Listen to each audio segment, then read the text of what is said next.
Am I on? Test 1, 2. Test 1, 2. Yeah, I hear it. I hear it. We're good.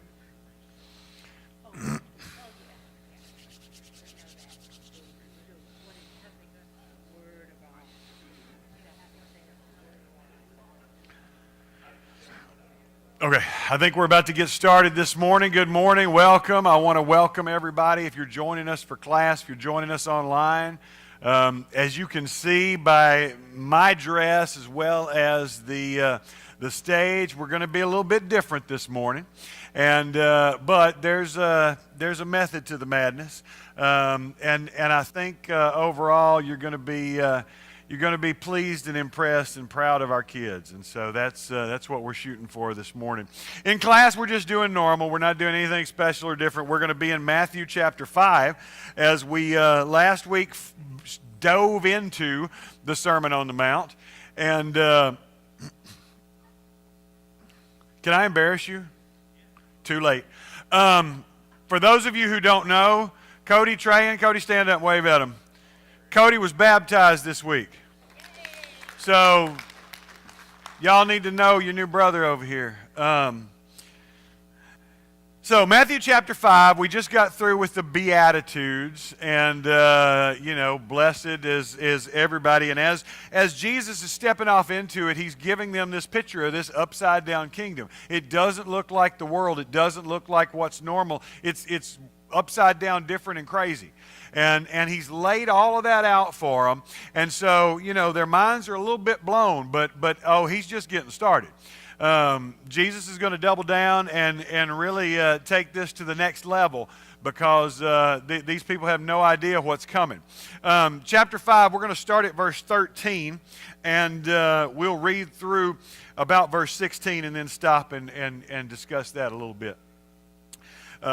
Matthew 5:13, you are the salt of the earth. But if salt has lost its taste, how shall its saltiness be restored? It is no longer good for anything except to be thrown out and trampled under people's feet.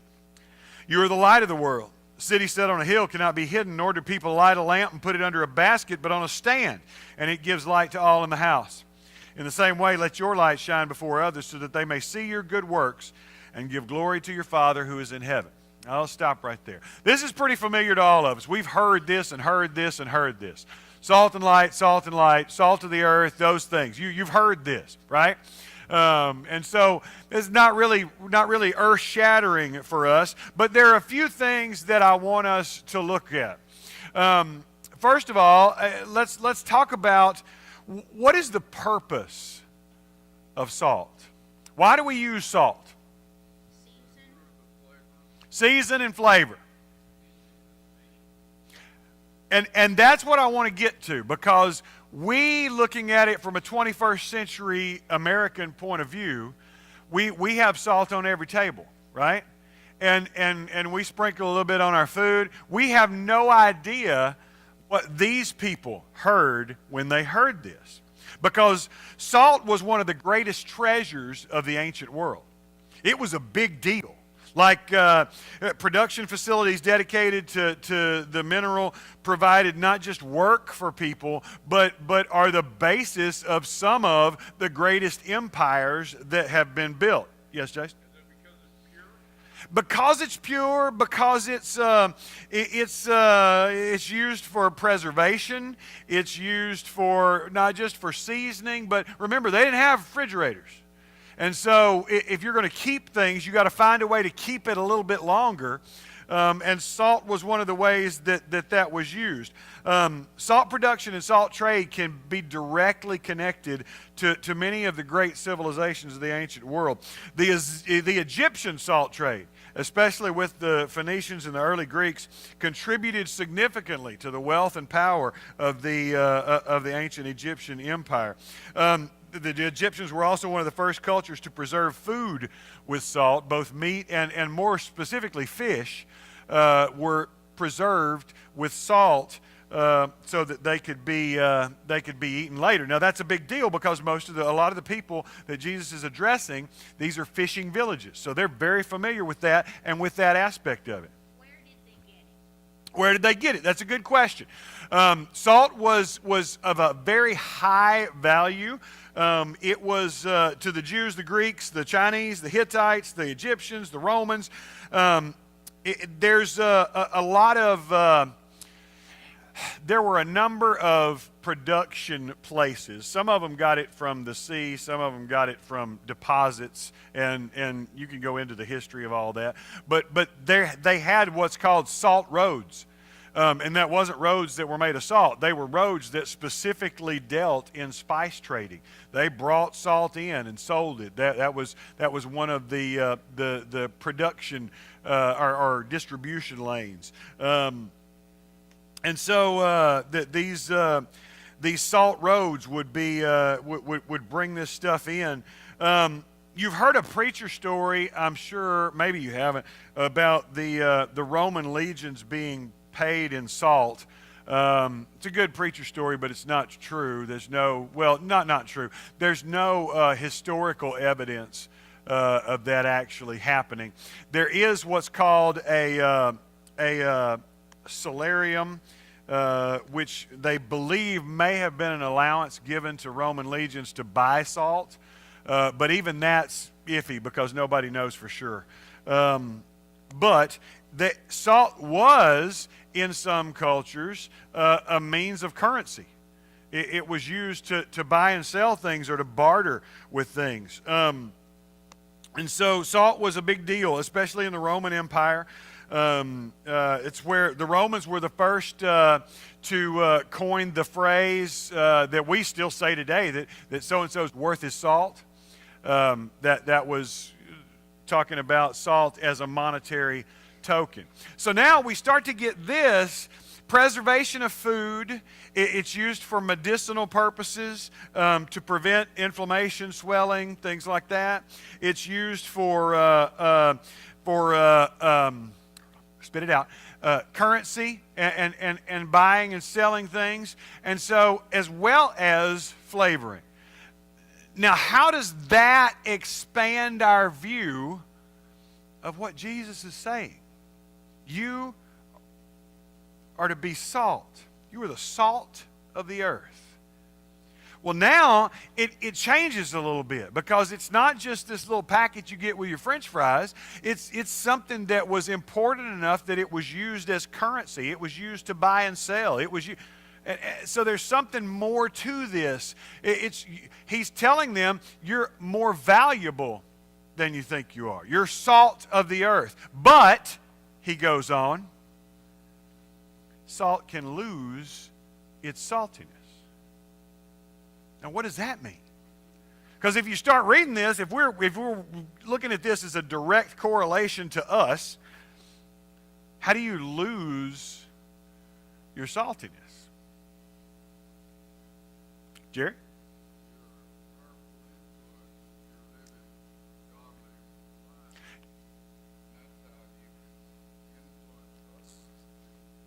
Absolutely.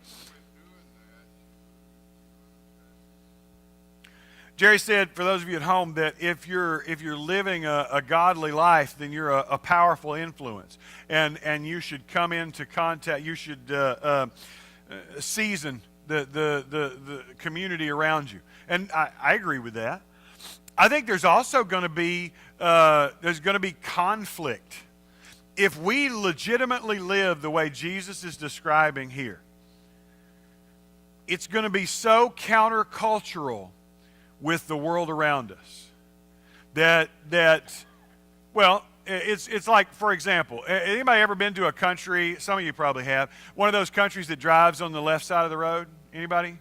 Yeah, and that's disorienting, right? Because it's wrong. You know, you get it's mostly the English based, right? Like Great Britain and Australia and India and people that were colonized by Great Britain. That's most of the ones that still do it. But if you haven't, you get into that, and the steering wheel's on the wrong side of the car, and you got to drive on the wrong side of the road, and it doesn't matter. It's just so disorienting, right? And so, but then that's what Jesus is saying to do. All right? Jesus is saying you're going to live in such a way that you're going to be driving on the wrong side of the road. You're going to be totally countercultural with everything around you. Now, if we all left here this morning and I challenged you, when you leave here, I want you to drive on the left side of the road. And every single one of us got out there and drove on the left side of the road, what would happen? It's called a collision. But that's what's going to happen. Because if we culturally live according to this, it's going to collide with the world around us. There's going to be some kind of collision. There can't not be, because it's so countercultural. Let's talk about the spiritual aspect of this, because there is a spiritual aspect to salt that I think Jews would have understood that we miss. We're going to run through some Old Testament real quick, so if you have your Bibles, you can follow along. If not, just listen and I'm going to read them to you. Numbers 18, verse 19. You shall season all your grain offerings with salt. You shall not let the salt of the covenant with your God be missing from your grain offering. With all your offerings, you shall offer salt. That was Leviticus 2:13. Numbers 18:19 says, all the holy contributions that the people of Israel present to the Lord I give to you and to your sons and daughters with you as a perpetual due. It is a covenant of salt forever before the Lord for you and for your offering or your offspring with you. 2 Chronicles 13, verse 5. Ought you not to know that the Lord God of Israel gave the kingship over Israel forever to David and his sons by a covenant of salt? What is that? I was reading through this and I'm like, I don't know that I've ever heard of that. A covenant of salt. There's something there, because that they would have understood that. They would have understood that every offering that's going to be presented had to be salted. That there was something in that had to happen. A covenant of salt was somehow, and I'm not sure of all of it, but was somehow the salt was somehow symbolic of the promise of God. And you remember the covenant promises of God. You're going to hear the kids, that was the theme this year of LTC, and you're going to hear the kids talk about that a lot. That's what all their themes are going to relate to, about the promises of God and about God's promises. And that's covenant. That's what the Bible uses. That's the word the Bible uses to talk about promises. And so the covenant of salt. Salt was this emblem which was in some way incorruptible. Before alliance was made by eating bread and salt together, the salt was always added. The salt was added to the sacrifice of the Lord. So a covenant of salt is a indissoluble covenant. Throw out them $3 words for you. The Greeks would use a phrase to talk about breaking a covenant or breaking a contract, that they would say, where's the salt? Or they overstepped the salt. And so that's part of the vernacular, right? Because that's some things we miss that they understood. You know, the common sayings and the idioms and we get that. We have lots of idioms in East Texas. We understand what that is. You know, if I say that dog won't hunt, y'all understand what I'm talking about, right? But somebody reading this 1,000 years from now is going to go, oh, he was talking about canines in pursuit of animals. No, I'm not. But we get that. But so they get some of this. When Jesus is talking about salt, all these little things are pinging in their mind. And some of them are thinking about the spiritual covenant of salt. Some of them are thinking about the monetary value of salt. Some of them are thinking about the preservation of food. Some of them are thinking about seasoning. And some of them are thinking about, I don't know, something totally different. And so the salt is considered in some way, well, it's hard for salt to lose its saltiness. Okay? That part of using a salt in covenant, part of using salt in covenant was that it was binding, it was permanent, it was somehow helping to solidify the covenant in a different way. So there's a lot of things going on here. When Jesus says you are the salt of the earth, now that connotates value. that connotates not just value, but means, production, job, that you have a task in some way. And so let's go on to the next metaphor, though. What's the function of light? To take away the darkness, to see, right? That's why we use a light. And we live in post-Edison world, right? And so we don't understand that, you know? Steve, kill all the lights. We don't understand it because we just, without thinking, flip a switch, you know, and things are illuminated. We don't, yeah, and all the people at home can't see anything now. But their day was based on the rising and setting of the sun. Well, ours is too, but not really. If you want to work until 10 o'clock at night, you can work until 10 o'clock at night. They couldn't. Thank you. They couldn't, right? Because in an agricultural society, your whole world is based on light. That's when you can work. The light is what helps your crops to grow. The light is an essential part of your life. And we miss that because light is so easy for us. We don't have to worry about where the sun's going to be or those kind of things. Just like it aggravates us and stymies us so when the power goes out. Absolutely, yeah. We get so frustrated when the power goes out. I mean, the power goes out at my house and you would think the world has ended because the Wi-Fi cuts out and my kids don't know how to act, you know? Oh, what are we going to do?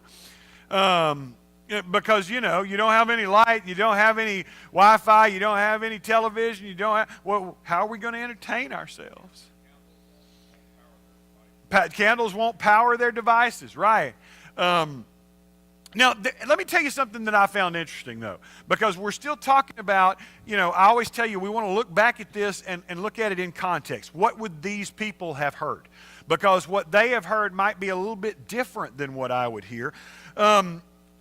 Let me talk about the science of the time. And at that time, the light of the sun was considered to have a lesser role as part of the whole process. Something more was required. They believed scientifically, this is guys like Plato and Empedocles and Pythagoras and all these guys, but they believed that there was a light of the body, okay? And so the light of the body shone through the eye, and when you saw light, it was the light from the object connecting with the light from your body. Now, we get that and go, well, that's so primitive. But still, hear what they would have heard. That in their world, the mind's eye is not passive, but it has this significant active role in seeing and in seeing light specifically. So the body becomes a link between the light of the body and the light that's coming in. And so it's all connected, all right? And so there's this light that comes from inside you. So now Jesus is saying you're the light of the world. City on a hill can't be hidden. In the same way, he's going to use a little rhetorical device here. In the same way, he's talking about this is ridiculous. Nobody lights a light and puts it under a basket. Hide it under a bushel. But seriously, we've always heard a bushel, but that's a basket. And if you put a basket on top of an open flame, what's going to happen? Fire. It's not going to be, he's not saying it's going to snuff it out. It's not Survivor. The tribe has spoken. This is going to go over it, and at minimum, you're not going to be able to see the light anymore, even if it's still burning. At maximum, you're going to set the whole place on fire. So there's something to that, and I think we are remiss if we don't talk about what bushels do we put on our lights? Because a bushel doesn't go over a light accidentally. Somebody has to put it there. And so Jesus says nobody hides a light under a bushel, but I think we do. If we want to talk big picture and talk about churches, how do we hide our lights? Now, I'm not talking about this particular church, so you don't have to, I don't want to say anything bad. It does talk about churches as a whole. How do we hide our lights? How do we put a bushel over our lights? Anybody want to jump in?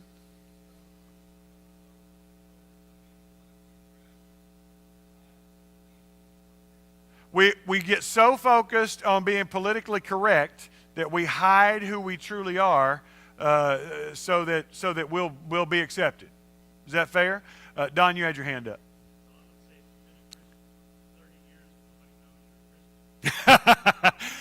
Don said, for those of you at home, you've been a Christian for 30 years and nobody knows you're a Christian. That's good one. Joe. Turn inward. Exactly. That you become more worried about what's happening inside the walls than what's happening outside the walls. The walls themselves become a bushel. This side of the class is getting an A. Y'all are struggling. Just kidding. I think there are a lot of bushels that churches use. I've seen churches who have an inferiority bushel. They compare themselves to the big mega church across town, and we're not as cool as they are, or we're not as hip as they are, or we're not as whatever as they are. And so that bushel of comparison, I think it happens to us individually, because one of the biggest things now is you see people on social media and they beat themselves up because they're comparing their failures to somebody else's greatest hits. And because, everybody's putting these nice perfect pictures of your nice perfect family. You're not putting the ones up there when your kids are screaming and your house is a wreck and your dog just peed on the rug, and you know what I'm saying. We don't put that on there, but that's what we compare. We have the self-absorption that Joe was talking about. I think we have this idea of this fantasy church. That's a bushel. I got friends who say, they church hop, they church nomads. They go from one to the other. And if you talk to them, they say, well, I'm just looking for that perfect fit. I'm just looking for that perfect church. And I always ask, well, if you find a perfect church, what are they going to want with you? Because you're just going to mess that up. If it's already perfect and you come in, you and I both know you're not perfect. Maybe you should find a church that's as messed up as you are. And y'all just be messed up together. That could be perfect. I think that's some of the things that we miss. I think we have a bushel of tradition. I know, I'm going off in it now. But, that's the way we've always done it. That's the way it's always been. That's the way it's always should be. And, that's absolutely the way it's going to be. And so we're putting a bushel over that light because we're so worried about not breaking something that happened 30, 40, 50, 100 years ago, that we end up covering the light. So the bottom line is, though, we're not victims in this, right? You don't get victimized by having a bushel put on your light. It's something you do to yourself. And I think over time, then, our bushels become our identity. So let's. I'm moving on. I'm off track, and so I got to get back on my notes here.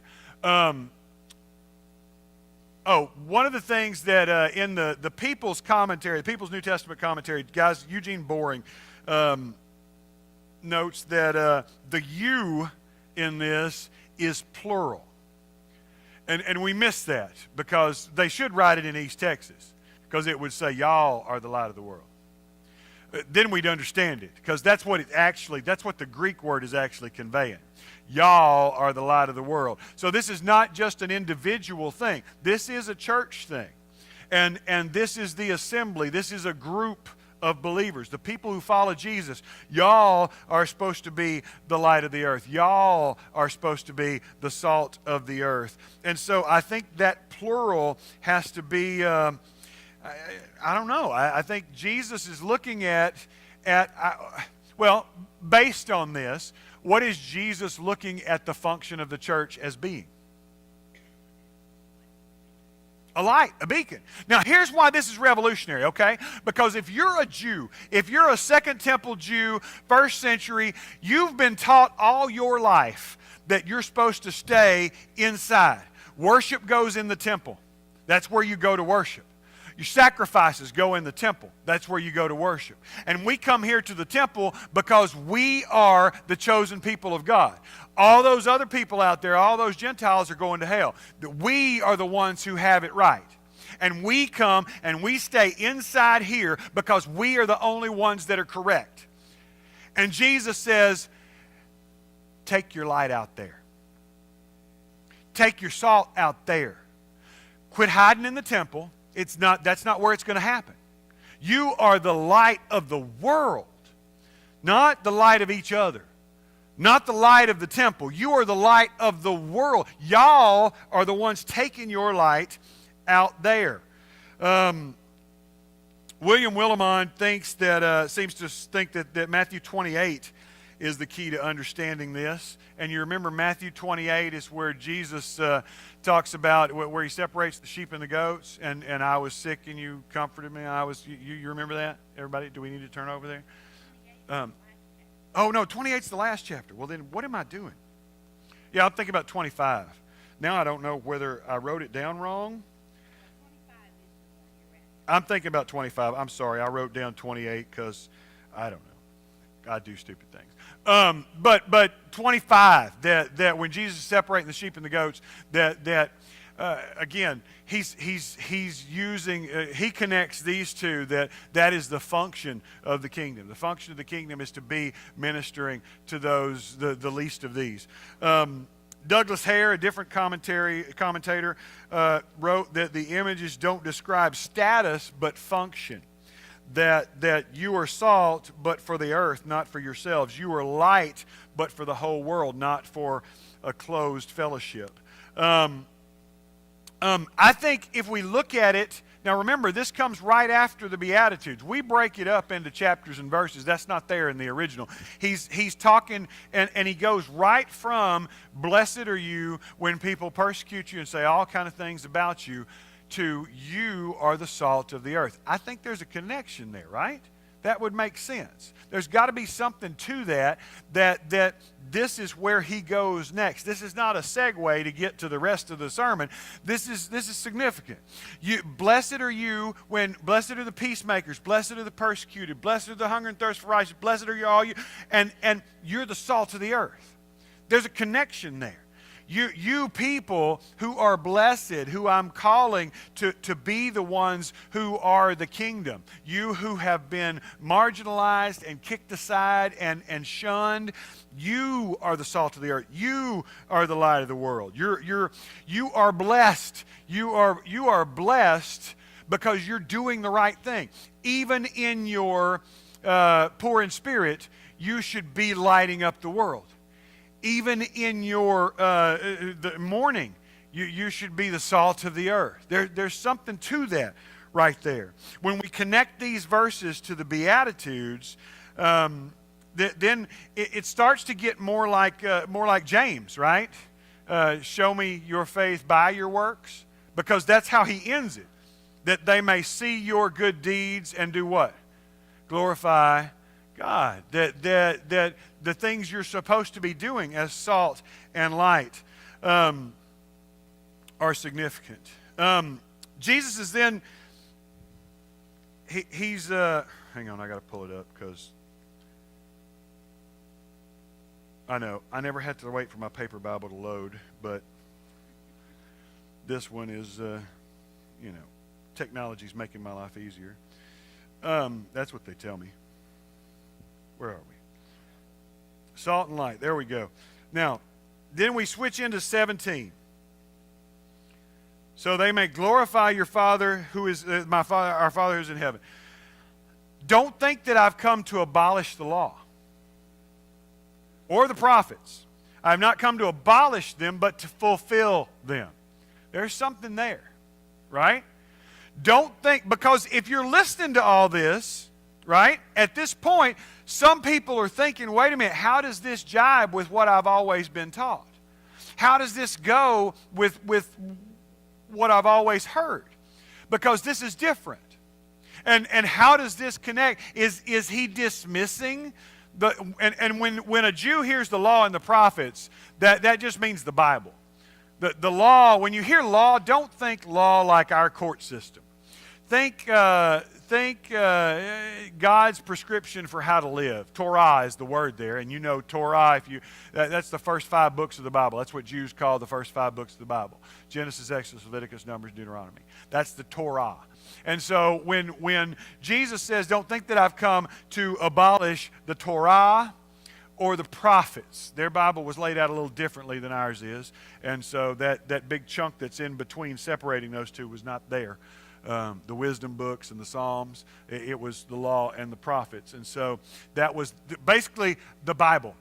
Okay? I haven't come to get rid of the scriptures as a whole. I've come not to abolish them, but to fulfill them. Now, in Matthew's gospel, we're not 5 chapters in, right? On paper, we're probably like 6 pages. And already the word fulfill has been used 7 times. Matthew sees Jesus as the fulfillment of everything that came before. And that's the case he's trying to make. Remember, we talked about the new Joshua who goes through the water, through the wilderness, right? And who then is giving now on the mountain where, think about the imagery here, the mountain where Moses got the law, where the Torah came to be, was on a mountain.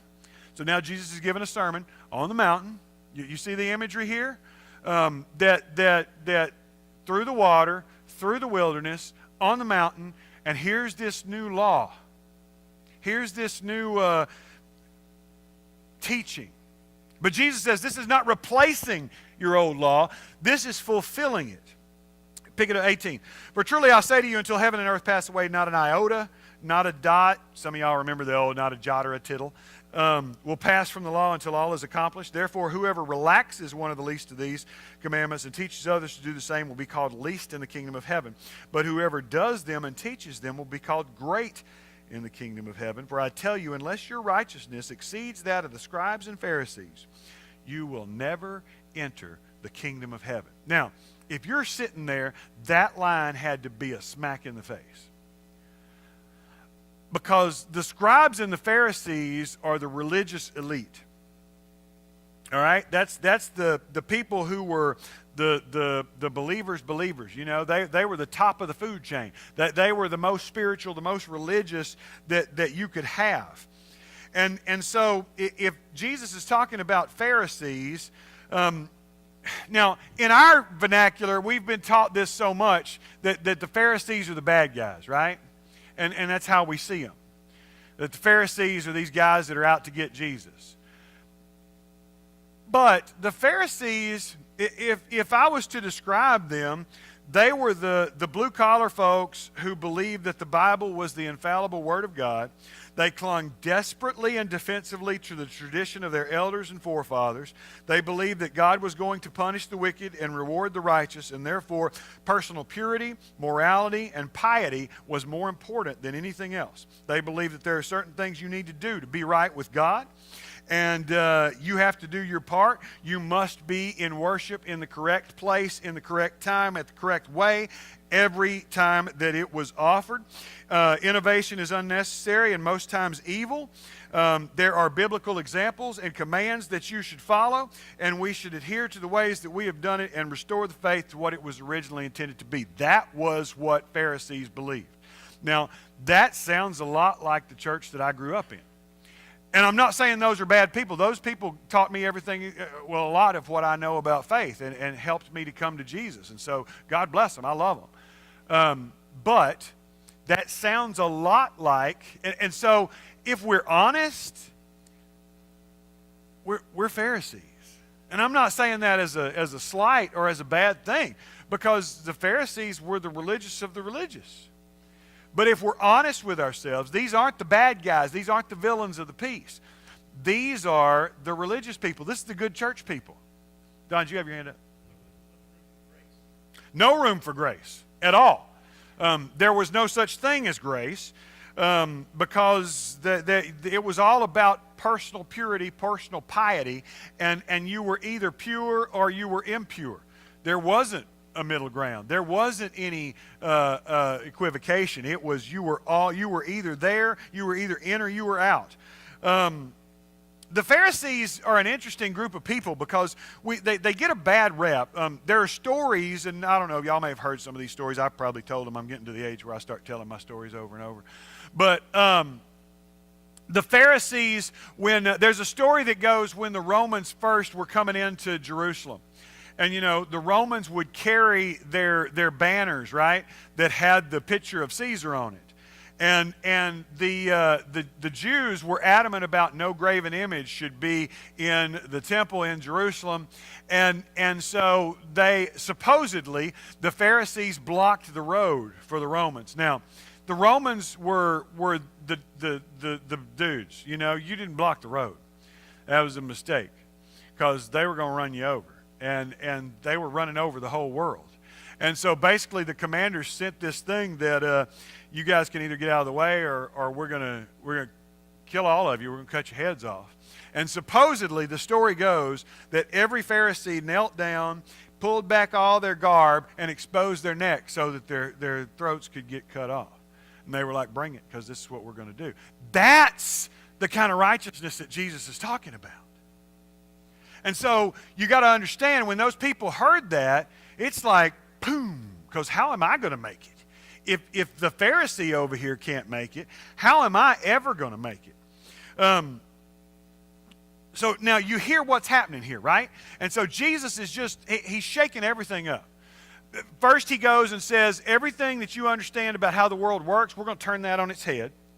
And then I'm going to tell you that instead of hiding in the temple and separating yourself from the world, you need to be out there. And now everything that you believe, all those laws and the prophets, that's going to come to fruition. And unless you're more righteous than the most righteous people you can think of, you're not going to be making it into the kingdom of heaven. Now, if you're sitting on that mountain, this is what you've heard so far. What? I mean, at some point, you've got to be just going, what do I don't understand. How am I going to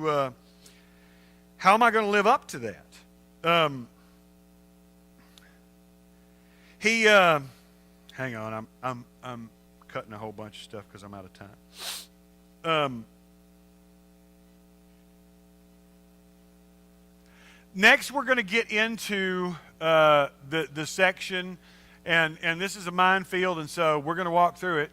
But we're going to get into the section where he takes those scriptures, the law, the Torah, and he says that I'm going to take this Torah, this law that you have, but I'm going to radicalize it. I'm going to take it to the next level. And look at the next one. You've heard that it was said of those of old, you shall not murder, and whoever murders will be liable to judgment. But I say to you that everyone who's angry with his brother will be liable to judgment. Whoever insults his brother will be liable to the council, and whoever says you fool will be liable to the hell of fire. Now again, you just got smacked. Because you're living pretty good. If you got the law, the Torah, the Ten Commandments, thou shalt not kill, right? We all know that one. You're feeling pretty good about yourself because I hadn't broken that one. You know, I got this one covered. I haven't killed anybody. I am safe, and that doesn't apply to me. I'm going to make it in at least on that one because I got it covered. And Jesus says, no, it's not that easy. You can't even be mad. You can't even be angry with your brother. You can't even call your brother an idiot. I'm just saying, now you see the magnitude of this, and I know some of you have the version that says angry with your brother without cause, right? Do you have that? Anybody got the King James? Angry with your brother without cause? That's something that we added to clean Jesus up. Without cause is not there. That's not in the Bible. That's something we added because Jesus was too much even for us. Forget these people. It was too much for us, so we had to clean him up a little bit, help him along.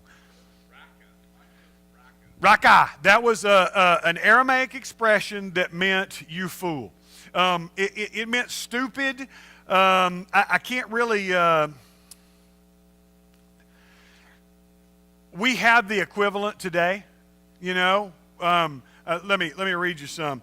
The term basically expressed contempt for a person's head, viewing them as stupid or without the ability to think. So it's an insult. It's a slang word. It's an insult. Now, just in 5 minutes when I'm putting this together, let me read you some things. He is a meathead, dead from the neck up. Why are hashtag Democrat voters so stinking stupid? Are Trump voters evil or just stupid?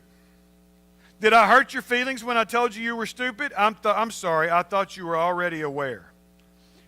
That's all stuff that I pulled off pages on Facebook of people who claim to be Christians. Uh-oh. Done quit preaching and gone to meddling. I mean, anyone who says to his brother, you idiot. I mean, you're thinking of some other ones right now that I can't say in church. You know what I'm talking about. That's what this rakai is equivalent to, the ones that are in your head right now.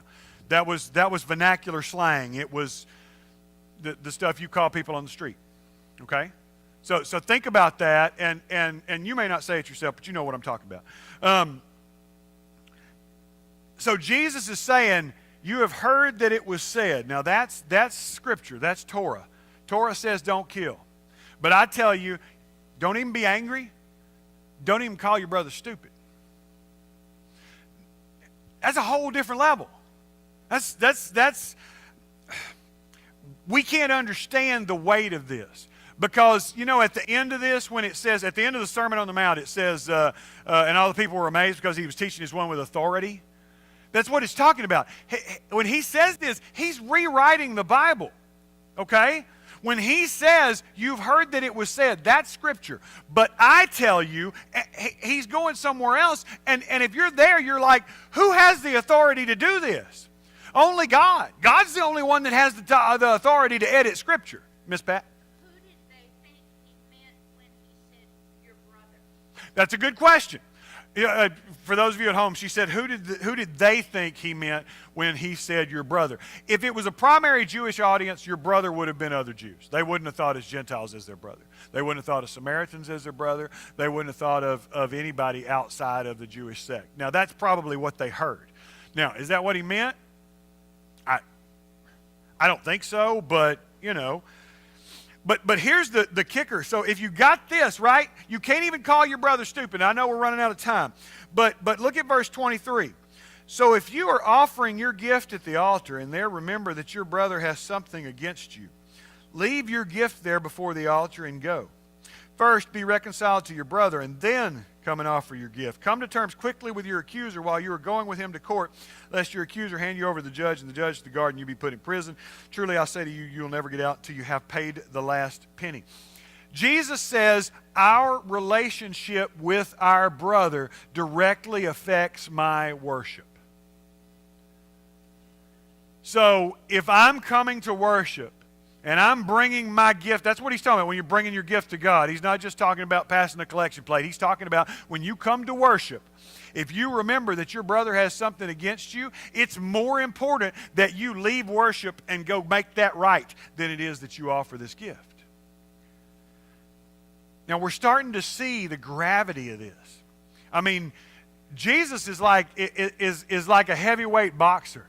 You know, but there's no rope-a-dope or anything like that. He just comes out, he's just pounding them.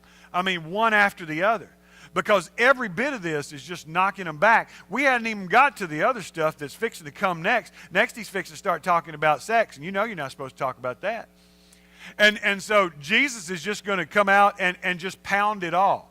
And at the end of this, they're going to just walk away shell-shocked, thinking, I don't know what to think about all this, because who is this guy? And he teaches with an authority that these other teachers don't have. What is this all about? We're going to leave it right there because we're out of time. And we don't want to get into the next section because that's going to take more time than we have. Thank you for your participation. Thank you for being here. Those of you at home, thank you for being here. Hey, we're going to take about a 15-minute break, and then we're going to be back in here. LTC Sunday, it's going to be fun, so make sure you tune back in.